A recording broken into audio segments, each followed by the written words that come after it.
I would like to ask a question about the labyrinth, the big labyrinth that we have here at Angel Valley. Yes, the labyrinth. When we were designing it, we have been discussing that with you, that it was at the same time could be a landing pad for you. Yes. And my question is, how has that developed? How has the use of the labyrinth, as it has been done in these last few years, how has that, let's say, it being a landing pad or possible landing pad, how has that developed? Is it still? It is about 57% of the way there. 57%? Yes. Okay. And what do you think we could, we and maybe those who are here and have the availability today to walk this labyrinth, use it, and in using it, let go of all preconceptions and old beliefs. Let go of your typical orientation. Let go of ideas and definitions that do not serve. Let go of who you think you ought to be, and just be who you are. That's fantastic. Thank you.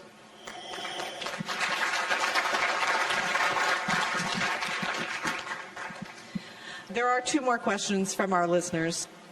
Can humans have intimate romantic relationships with aliens? Depends upon what you mean by intimate and romantic. Can you share with us the kinds of relationships that humans can have with aliens? Regardless of the form, the spirit and the heart are always the same. And? What more is there?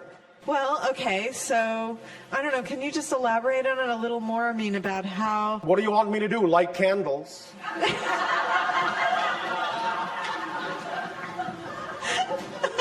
Well, if it had helped bring some light to the subject. All right. Well, let's see. Well, for example, I guess in a way, humans have hybrid children. So yes. Those are parent-child relationships yes. between humans and aliens, yes. right? In a sense, although remember, the idea of the Greys that are creating the hybridization program is that they are actually mutated humans from a parallel reality. So all of the genetic material is actually human. Okay, so is there a way that, I guess a lot of people who have hybrid children are really interested in linking in with their children or feeling that relationship a little more strongly? Yes. Do you have suggestions or ways that they can attune themselves to that vibration? Yes. When they go to sleep, ask the child to send them a consistent single image that represents an object that would be an object tuned to their belief system of the parent that would allow them the best opportunity to tune to the frequency of the child. Okay. That sounds fun. And you can do that for any relationship with an extraterrestrial. Oh, nice. Okay. All right, we have our next questioner, so thank you, Bashar. Yes. Hello, Bashar. And to you, good day. Good day to you, too. I am extremely pleased to be interacting with you. We are extremely pleased you are there. Thank you. I'm at a point in my life where many things have manifested and I have dissolved, transmuted many beliefs. Yes. Probably the next step in my life is to move forward in terms of following my highest excitement as far as career. One moment. Is that the next step, or is it only probably the next step? Well, you're right in that it's probably the next step. Then it's not yet your excitement, is it, to do so? It's pretty much clouded by a filter, a fear filter. And the fear would be a fear of what?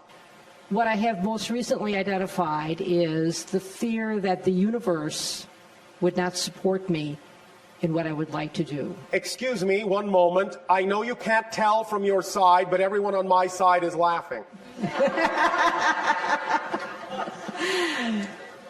one moment.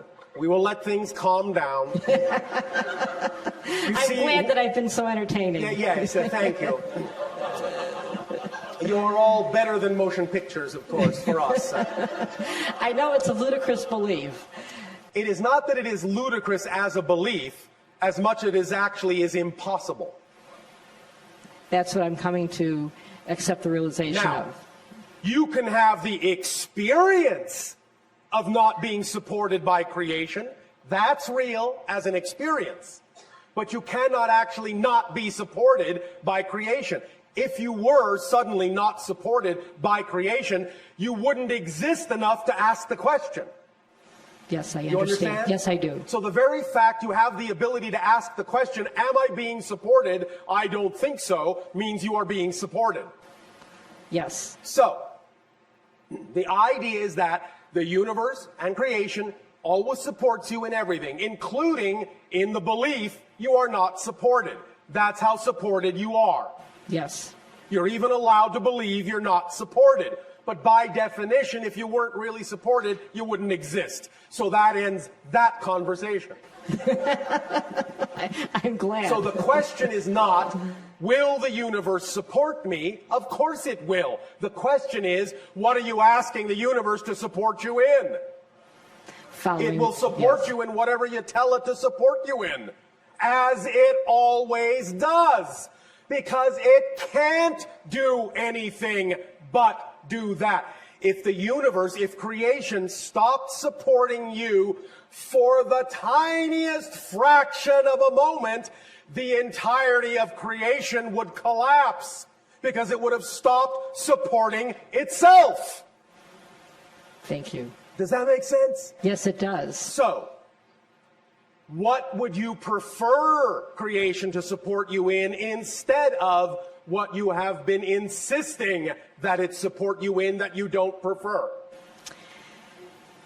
In knowing myself, understanding what that means, understanding how I'm an aspect of all that is, and being Yes. able to teach this. Well, in what way would you see yourself doing that? In what way would be an exciting methodology for you to express what you say it would excite you to express?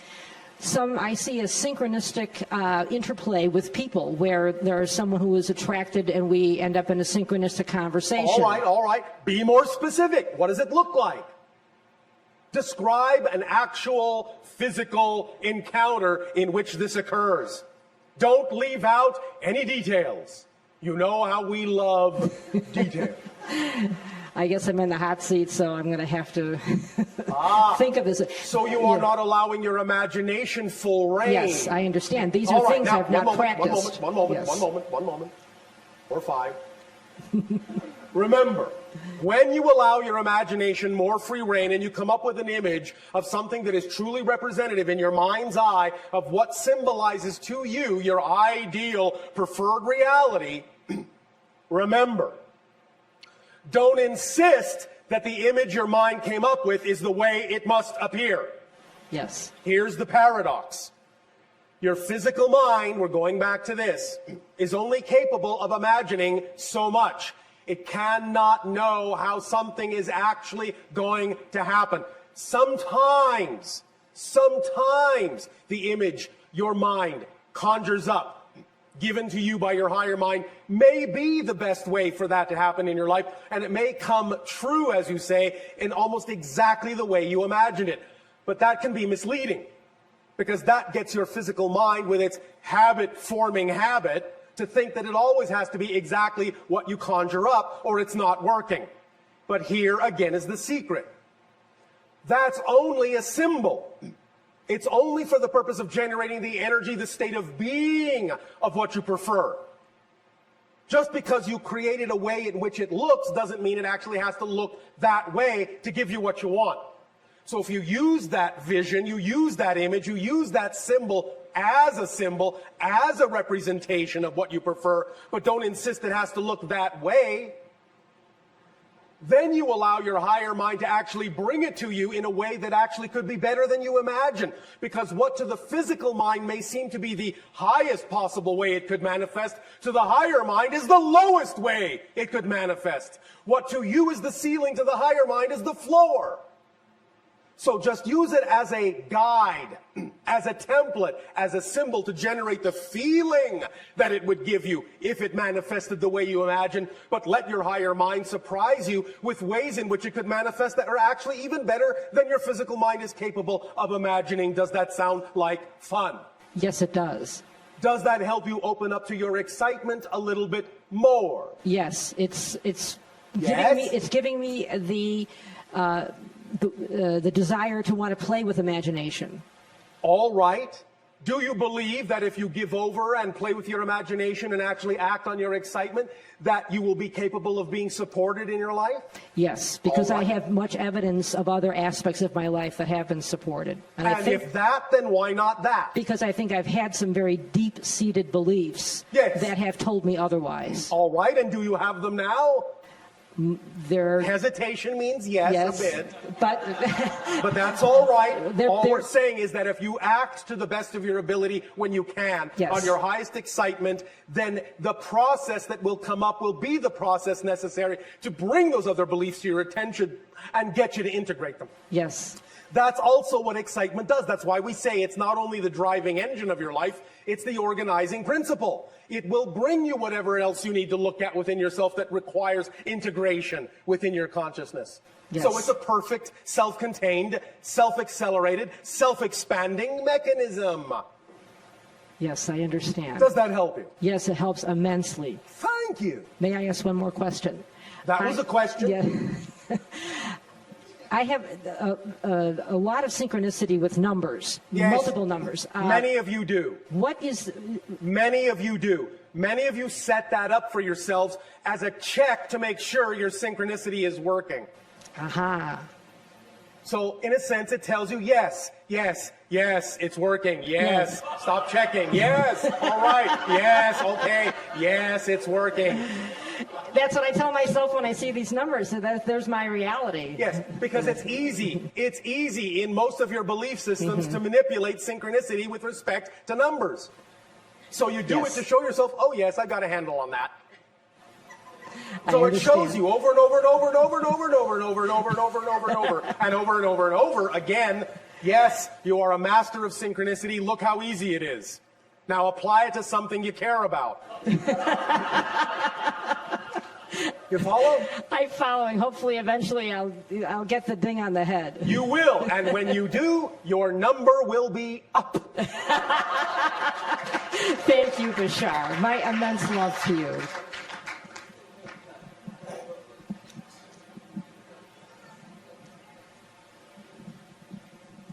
Hi, Bashar. And you, good day. I have a question about fear and trying fear. to, I guess, remove your fear to move on to the next step. Well, you transform. In other words, listen, you are a 100% energy, all of you. You only have one energy. When you filter that energy through belief systems that are in harmonious alignment with your true self, you experience the sensation called joy, love, passion, excitement. When you filter the same energy through belief systems that are out of alignment with your core self, you experience the same energy in the sensation you call fear. So fear is a friend that tells you, hey, you're filtering your energy through belief systems that are not what you prefer them to be. So I'm bringing them to your attention through the mechanism called fear. It means you have a misalignment between your belief and what you prefer in your heart, in your core that you are. So the fear is like someone knocking on the door saying, message, sir, you have a belief that doesn't work for you. This has been the fear delivery service. Thank you, fear. Here's your tip. Have a good day. Now you're no longer afraid of fear because you know fear brings you information you need to be more of yourself. Okay, so I have another part to that question. So Yes. I was thinking about teleportation, for example. Yes. And I identified all these reasons why I possibly couldn't do it. I may get lost someplace, I may get stuck someplace, Yes. it may not work, etc., etc. Yes. So now that I've identified those, what's the best technique to actually Would analyze? you like a mantra that works for us? Sure, 2 words, that's all. Very powerful. Are you ready? I'm ready. Are you sure? Yep, All right, here they are. Are you sure you're ready to receive these 2 words? I'm very sure. Oh, all right. Here they are. So what? So you get stuck in a wall. So what? So you die in the process. So what? You're an eternal being of spirit. That's a bit of a problem for me, though. Why? What do you care? Well, I guess I do. And Why? I'm asking you why. Why do you care? Why do you care? Because I guess I'm not completely convinced that I'm an eternal being. Ah, thank you. Very well spoken. Now then, let's take this one step at a time so your logical mind can follow. Do you exist? Yes, I do. What is the only quality existence has? Energy, No. life. The only quality existence has is to exist. It's the only thing it can do. Existence can only simply exist. It only has that quality. That's all it is. It's purely that quality, existence. It can't become anything other than existence. So if you exist, you can't become non-existent. It can't happen. You can change form, but you cannot become that which does not exist. Non-existence is already full of all the things that will never exist. There's no room in non-existence for the things that do exist. You follow? I follow, yeah. But I guess still my logical mind is still the barrier that I have to get through. Do you exist? I do. Then how can you stop existing? I can't. Well, then, it's not your logical mind that's having a problem. What part of your being is having a problem with this? I don't know. I guess we'll have to go back and think about it. No, thinking about it won't help. Because your logical mind gets the point.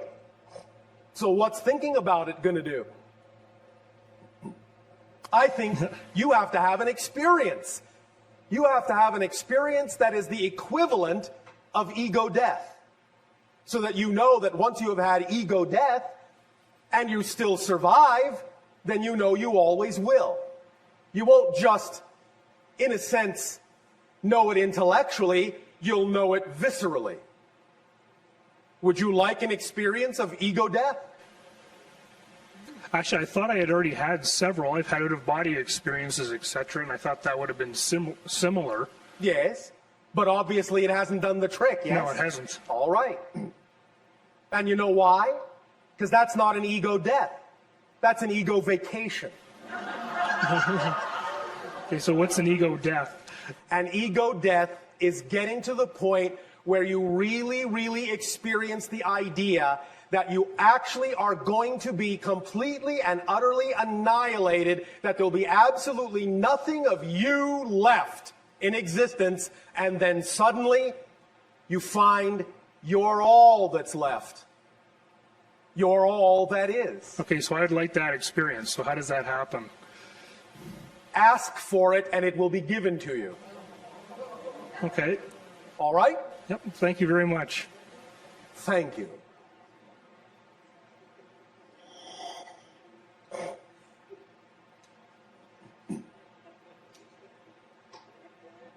Hello, Bashar. And you good day. I am writing a book about working in the quantum field. Oh, all right. Congratulations. Is that exciting?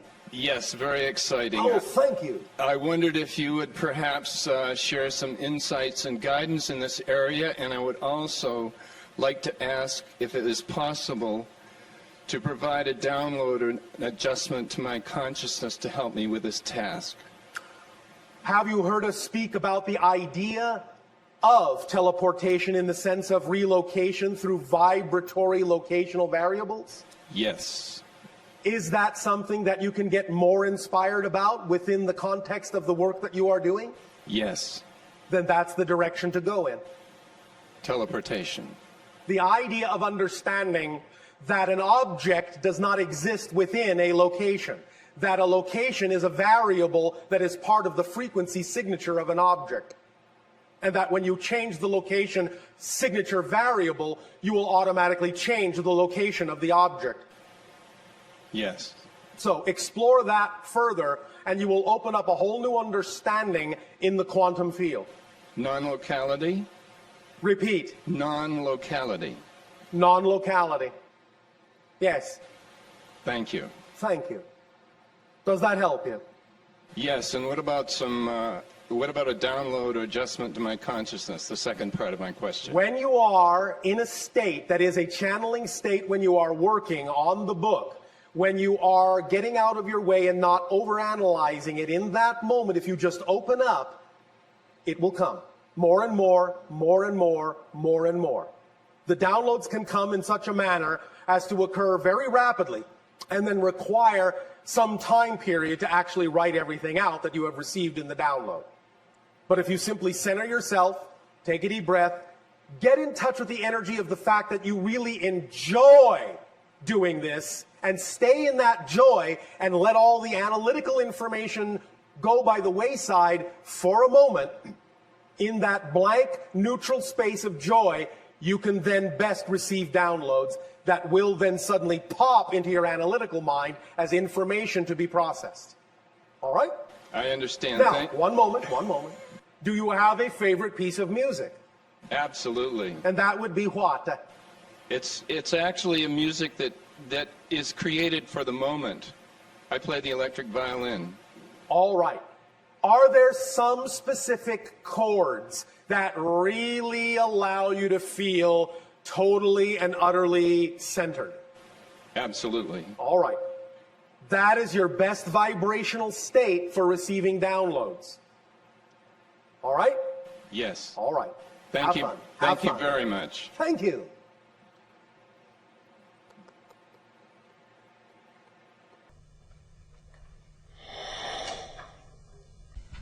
Hello, Bashar. And you good day. I know that I have chosen to suffer this weekend. Oh, all right. And why did you choose that? I have been experiencing a challenge to my faith, Yes. and this weekend has brought me from despair and anger to hope. All right. And I was listening to what you've been saying, Yes. and I'm getting closer back to faith. But I was Are you going beyond faith to knowing as well? No, and I was wondering All if right. there was anything more that you would like to tell me to bring me to a stronger faith and towards I am not knowing. attempting to bring you to a stronger faith. I'm attempting to bring you beyond faith to knowing. Did you do the I am exercise? I did. Do you understand that when you say I am, that that's an absolute fact? I do. Then you know. It's that simple. Did you not believe us when we said it was that simple? Is that part of the challenge? The challenge for me is when you say circumstances don't matter. Yes. Do you That's want me my to explain challenge. that?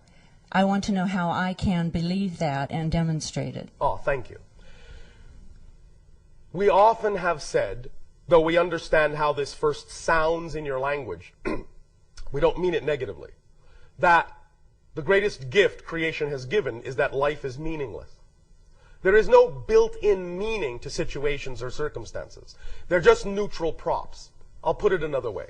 You are aware, to some degree as we demonstrated earlier, that any given situation can actually produce even opposite results, yes? Yes. Or opposite perceptions, yes? Yes. All right. You can look at any situation and you could see a positive outcome or you could see a negative outcome of the same situation, yes? Yes. Well, that shows you that no situation's meaning is absolutely built in. It's determined by how you see it. So if you decide that a situation will have a positive effect on you, that's the effect it will have. If you decide it will have a negative effect on you, that's the effect it will have. The situation doesn't come with a built-in parameter that says it's going to affect you positively or negatively. That's in your hands to determine. So nothing has built-in meaning, and therefore that's why we say the circumstances don't actually matter. It's the state of being that matters, because it's the state of being that allows you to determine what meaning you will assign to those circumstances that are fundamentally neutral. Does that make sense? But if someone's in harm's way, yes. how can you look at that in a positive way? All right, thank you. There is a difference between observing that something is mechanically negative or mechanically positive. Positive being segregative. In that sense, the negative being segregative, the positive being integrative. You understand? No. You don't? No. All right. When we talk about positive and negative, we're not talking about subjective good and bad. We're talking about an actual mechanical description of energy. That which is negative, in that sense, is that which segregates, separates, shall we say, isolates, disconnects, forms experiences of disconnection. That which is positive forms experiences of integration, unification, bonding, oneness. Do you follow that? Yes. All right. The idea being that if you operate on a fear-based definitional system, more often than not, you will experience more emotions of disconnection and greater fear. Thus, you are seeing that the mechanism is simply generating an expanded version of itself by perpetuating more doubt, more disconnection, more fear. Does that make sense? More misalignment within your belief systems from your core. The fear itself is the expression of negatively aligned belief systems. Does that make sense? Yes. So, the idea being, when you see somebody operating in a negative way, or when you see a situation that you are saying someone is being harmed in, you can recognize the mechanisms that might be involved may be negatively based. Nevertheless, you can also recognize, as you can in many situations in life, that being that person, while not necessarily excusing the negative behavior, might also allow others to learn something positive from it, or might give someone else a positive effect. I'll put a very simple example before you. We understand that it is negative when someone abuses another person. That's a negative act, perpetuated by negative beliefs. It is segregative, it is isolating, it is disruptive, it is disconnective. Nevertheless, if you came upon the situation where you're seeing someone being abused, and you come to their assistance and help them, then you are putting positive energy into it. And if you say, in seeing this, I am now inspired passionately to do what it takes to make sure this doesn't happen again on our planet, anywhere, then you are going to generate a positive effect out of what essentially started as a negative experience. Do you follow that? Yes. So it's how you use it. And that's why we simply say circumstances don't matter. Not to discount them, but to let you know it's what meaning you decide to give them that determines what effect you can extract from them and apply to your reality. Remember, everyone that is having an experience is fundamentally an eternal, infinite spirit. You follow me? Ultimately, everyone is just fine.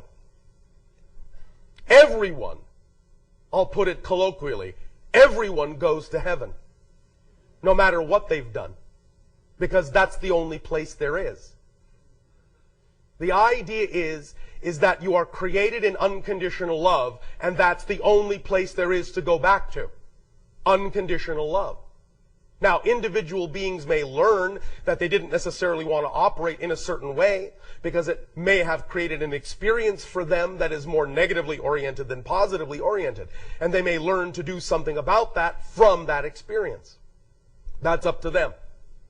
But the point is that when we say circumstances don't matter, we're simply attempting to let you know that they are fundamentally neutral and that you can decide how they will actually affect your reality, what you will do with that experience. Just because the experience may start negatively doesn't mean that the only experience you can get from it is a negative one. You can actually use it to learn a lesson and actually create a very positive reality from that negative experience. Does that make sense? Yes. Also, when we say circumstances don't matter, but only states of being do, we are making a play on words of the term matter. Circumstances aren't what materialize your reality. It's your state of being that materializes reality, experience for you. The circumstances are simply neutral props that allow you to decide whether you are, by reflection, in alignment or not. Does that help? Very much. Thank you. Thank you very much.